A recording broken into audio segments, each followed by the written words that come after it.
rahmatullah alaihi wa Bawa itu sarapan la apa? ay tuzayyinu Yang zalikal mengarah arif juga silakan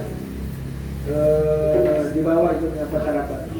bi ilmi zahir kama sairil ibadati wal muamalati wa nahwiha wal batinu wa ilmul batin wa huwa ma yadullu ala tadhhiril qulubi min khaba'ithiha wa sara ay dhalikal ilm nahu ay dabbahu wa adatahu ay dhalikal arif wa ghayatun marma ay maqsuduhu wa huwa mahallu wuluwihi wa raf'atihi wa syarafihi wadidani bi alfin qablan nuni au bidu niha zun nasabit tahiri min aqdari rijali wan nisa'i wa huwa nasabul muhammadi alladhi habbahu ay hadha an-nasab fil qiyamati ay wa huwa waqtu qiyamin nasi li rabbil alamin min munji minan nar ay jahannam al mahmiyah ay hadidatul hararati wal majrurani muta'allaqani bimunji Maulana Abu Sayyid Zaid As-Sayyid Ja'far bin Hasan bin Abdul Karim Al-Madmuni bijiddati Ibni Sayyid Muhammad Al-Madani min man ila Muhammad Al-Banani alladhi huwa Sayyid Rasul Al-Barzanji nisbatuhu wa muntama Kulla mihnatin saniyah. Pada sampai situ. Kulla mihnatin setiap pemberian. Minhatin maknanya hati ya pemberian. Saniyah hasanah, pemberian yang berharga. Hasanah waliyah, bagi baik dan tinggi luhur. Wa tahalla bi ilmi zahiri wal batin. Wa tahalla ay tazayyana, dan yang berhias. Zalikal arif, orang yang arif billah tadi, ia kan lagi menceritakan pengarangnya. Pengarang itu kalimatnya orang yang sudah arif, orang yang sudah menggabungkan beberapa keutamaan, ya. Orang yang menghiasi dirinya bi ilmi zahir dengan ilmu zahir, wal batin dan ilmu batin. Apa itu ilmu zahir? Masa dalam ibadah seperti masalah-masalah ibadah, sholat, puasa, zakat, haji, umroh, itu ilmu zahir namanya. Ilmu apa? Zahir. Ilmu yang nyata, ilmu yang fisikly. Wal muamalat, dan muamalat itu termasuk ilmu zahir. Bisnis, jual beli, gadai menggadai, ya kan? Termasuk munakahat dan sebagainya itu pinjam meminjam itu namanya ilmu zahir. Ilmu zahir. Gini, saya mau kasih pengantar sedikit saja. Gak apa-apa diulang-ulang. Bahwa Islam itu intinya 3 elemen. Islam, iman, ihsan. Islam itu melahirkan syariat, hukum. Berarti sananya itu ahkam, makomnya itu makom mulki namanya. Alamnya alam mulki, alam hawadis, alam nasub, alam manusia. Kedua, akidah iman itu melahirkan ilmu akidah, melahirkan firqah Asy'ariyah, Maturidiyah, kemudian ada lagi model seterusnya. Kalau Asy'ariyah prakteknya fikih sembako, fikih 20. Bukan pembatasan, itu wajib kita kenal. Ketiga, ihsan, melahirkan ilmu akhlak, tazkiyatun nufus atau ilmu tasawuf dan sebagainya. Nah, ini harus satu.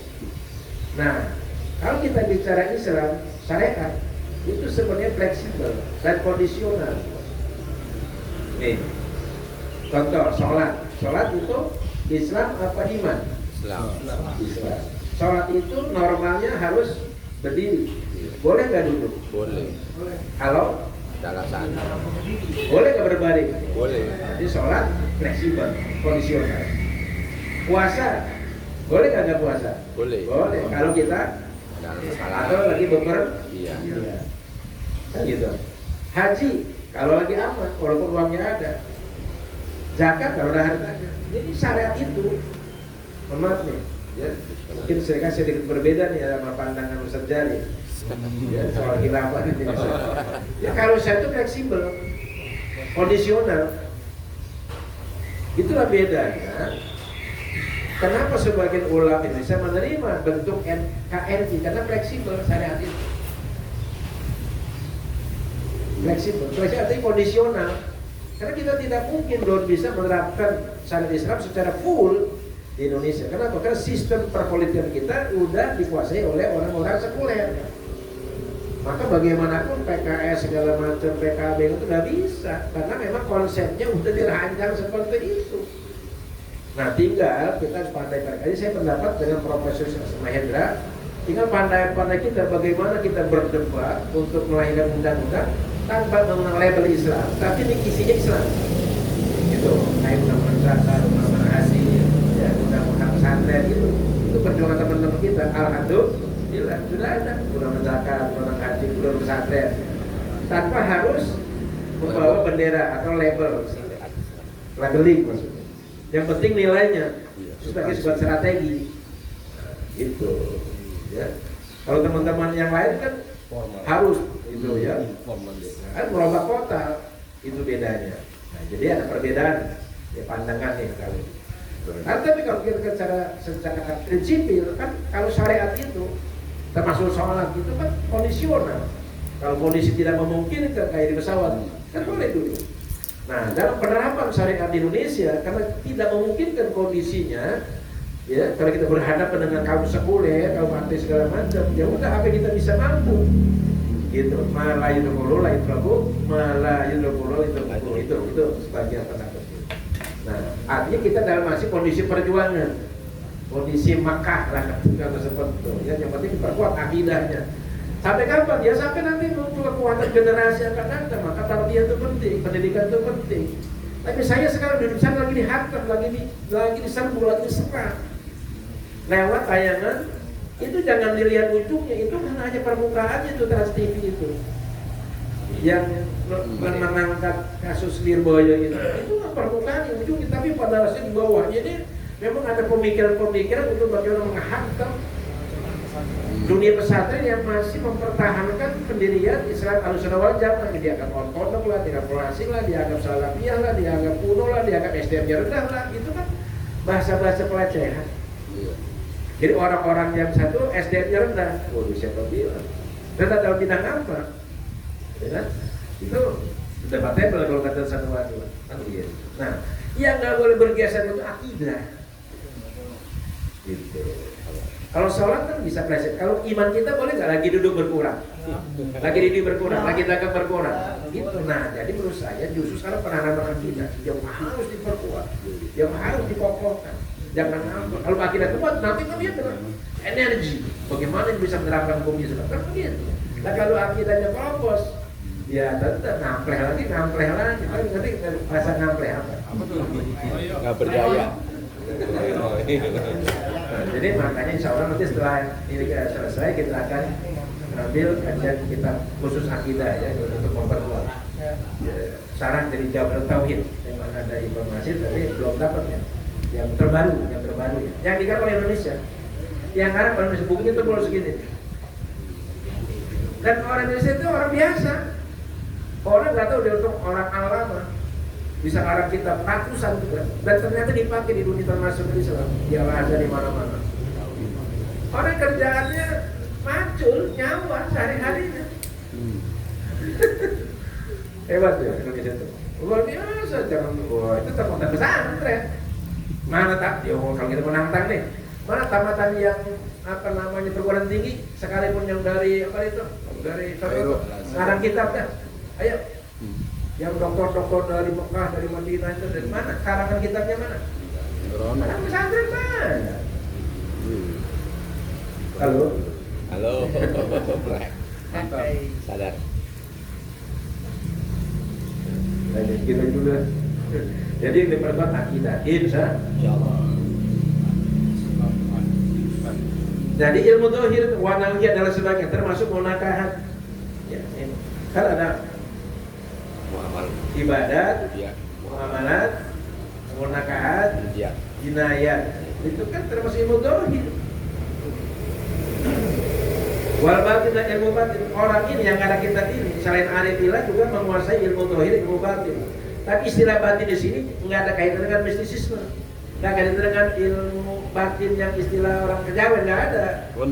Beda istilah ilmu batin dengan planet, dengan mistis, beda dengan ilmu batin dalam istilah Islam.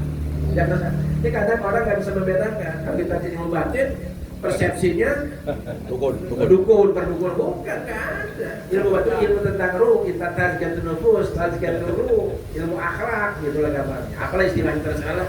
Ya, mau ilmu tasawuf ke, mau ilmu tazkiyatun nufus ke, tazkiyatun ruh, ilmu tarbiyah, terserah itu istilah. Tapi hakikatnya yang diperbarui ilmu tentang mengolah batin. Batin itu hati intinya, gitu saja. Ilmu batin, apa contohnya? Wahwa maya dulu ala tadhil qulub tuh min khabaithha. Ilmu batin itu yang dimaksud ilmu batin dalam konteks Islam adalah yaitu ilmu yang menunjukkan atas kesucian kebersihan hati min khabaithha dari kotorannya. Jadi ilmu tazkiyatun nufus, tazkiyatun ruh, atau dalam istilah dakwah ilmu tarbiyah. Itu istilah, silakan kau pakai istilah apapun. Yang intinya bagaimana menoto hati ini. Jangan ada syirik yang paling berat, ya, jangan ada cinta dunia dan macam, ada ujub gitu. Ini ilmu batin namanya. Jadi bukan ilmu batin. Bul kukus bul kaula aing kamangkung kabar dari bulan bukan itu mah ilmunya Ustaz Anis. Ilmunya Sunda Witan itu. Dijauhkan. Wasara didanahu. Nah, dan menjadilah ilmu itu karena dia menguasai ilmu dhahir, ilmu batin, termasuk arif billah, mengenal Allah. Kan ada alim, ada amil, ada kholis, ada arif, ya. Ada wasil, ada salik, macam-macam istilahnya itu. Maka jadilah dengan ilmu tersebut didanahu aidabahu, apa? Pribadinya dia. Dakwah itu menjadi kepribadian dia.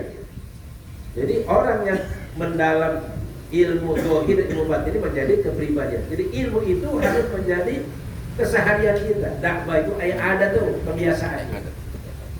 Ya, jadi otomatis, gitu. Bukan dibuat-buat, bukan direkayasa, bukan pencitraan, gitu. Tapi memang sudah menjadi karakter. Nah, itu ilmu yang sudah menjadi karakter. Kalau kita kan belum, ya, belum jadi karakter.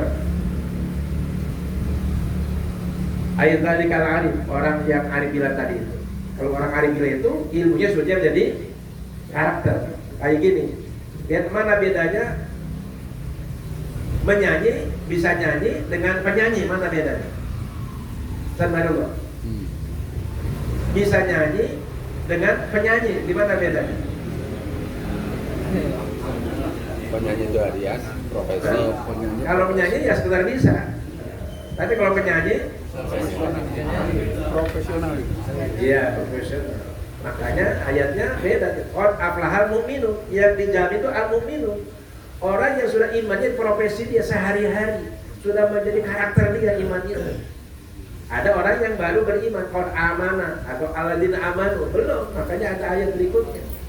Kalau al-mu'minun, orang yang sudah iman itu menjadi karakter dia, kehidupan dia sehari-hari, secara kebiasaan dia, itu bedanya al-mu'minun. Ya, makanya kan di sana qad aflahal bukan qad alladzina amanu kan.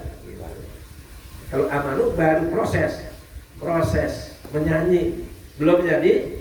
Kalau penyanyi udah jadi profesional, itu bedanya nih. Sehari-hari kerjanya nyanyi.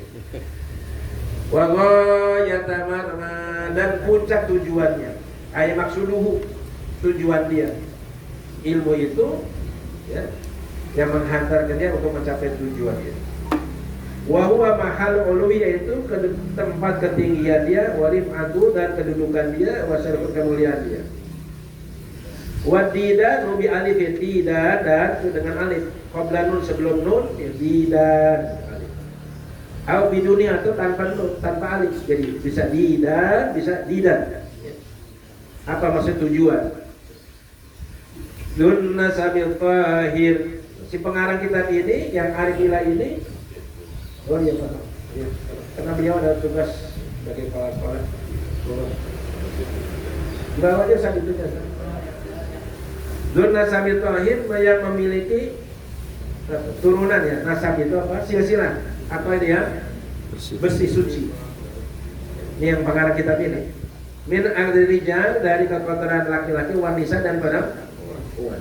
Jadi nggak cacat lah moralnya, baik dari laki-laki, dari bapak, ya, wanita dan turunannya turun orang baik-baik.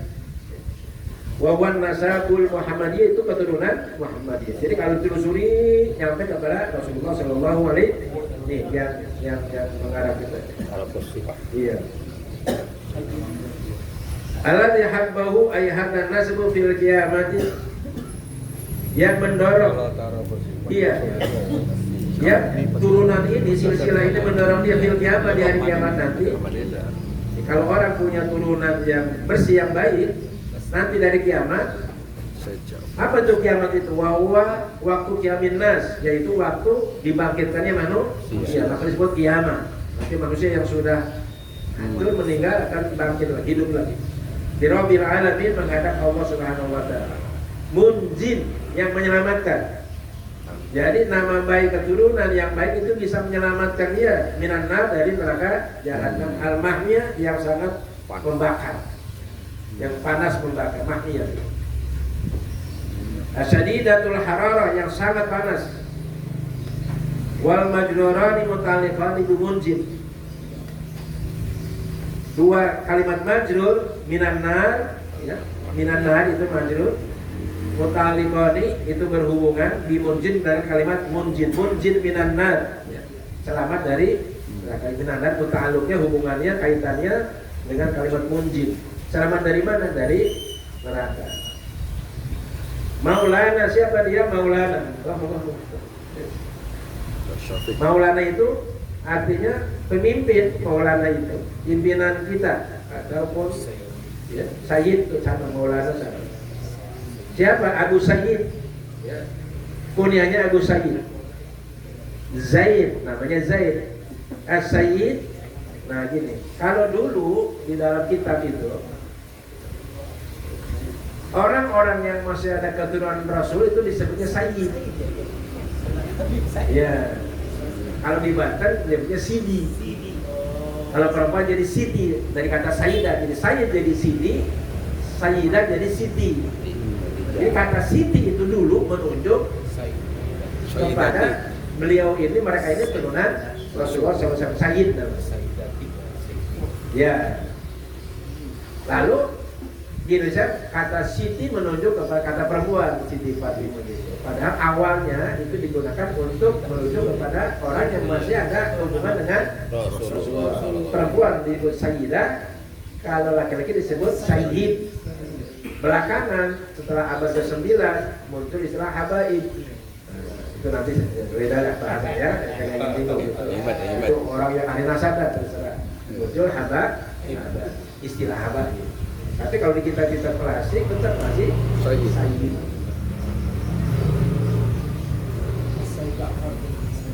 Kalau di kita kan Raden ya, kalau perempuan di Ajeng, Raden Ajeng itu perempuan yang belum nikah. Ada Raden Mas, itu yang ngerti Ustaz. Beda lah yang ngerti itu ya. Ndoro ada lagi macam-macam.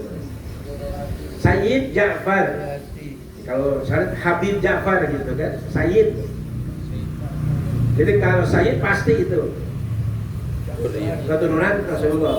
Kalau Habib masih perlu dipembuktikan. Ja'far bin Hasan, namanya Ja'far bin Hasan bin Abdul Karim. Al-Madhuni yang Abdul Karim ini dikuburkan dikubur, dipendam itu, masih dipendam gitu, kayak gitu aman, dipendam, dikubur di Jeddah, kuburan di Jeddah. Ibnu Sayyid Muhammad. Kalau orang Arab itu nggak jauh itu namanya satu kata aja, Ja'far, Ali, Umar, Utsman gitu, Ja'far ya. Muhammad, Ahmad, kalau kita kan Sukro di Koco, Abang Noto foto. Susilo Ketabrak kebo, namanya panjang. Abang Yudhoyono. Bambang Susilo, Bambang Yudhoyono. Kalau orang Arab kan Ali, Muhammad, Ahmad, Hasan, Husain itu pendek-pendek. Kadang-kadang balik lagi Ahmad bin Ahmad bin Ahmad bin Ahmad. Kayak Nabi Ghazali Muhammad bin Muhammad bin Muhammad bin Muhammad atau si Ghazali. Bapaknya, engkongnya, kakeknya dia juga namanya sama Muhammad. Muhammad semua. Gak jauh dari itu kalau nama orang belakangan baru ya. Namanya panjang-panjang. Muhammad namanya Sayyid Muhammad Al-Madani, orang Madinah. Al-Madani itu kan bangsa Madinah, jadi turun dari Madinah, tinggalnya dulu. Man ila al-Barzanji nisbatu wa muntaman, orang ila, orang yang ke ya. Maksudnya Abi Muhammad Al-Madani tadi ya. Alladhi wa Sayyid Rasul, yaitu Sayyid Rasul tuh, ya. Al-Barzanji ya, apa nama golongan Al-Barzanji. Barzanji itu nama kelompok. Nisbatuhu apa, penyambungannya, keturunannya, nisbahnya, hubungannya. Wa muntama, dan sandarannya. Istinaduhu, muntama istinaduhu, sambungan kepada Rasulullah Shallallahu Alaihi Wasallam. Jadi yang ngarang kita ini namanya Syekh Ja'far Al-Barzanji. Ini masih keturunan Rasulullah Shallallahu. Pantas, wajar, layak kalau dia itu menyusun kitab Maulid yang menjelaskan tentang asal usul keturunan, akhlak, perjuangan Rasulullah Shallallahu Alaihi Wasallam. Terus abdul ibla bismillatil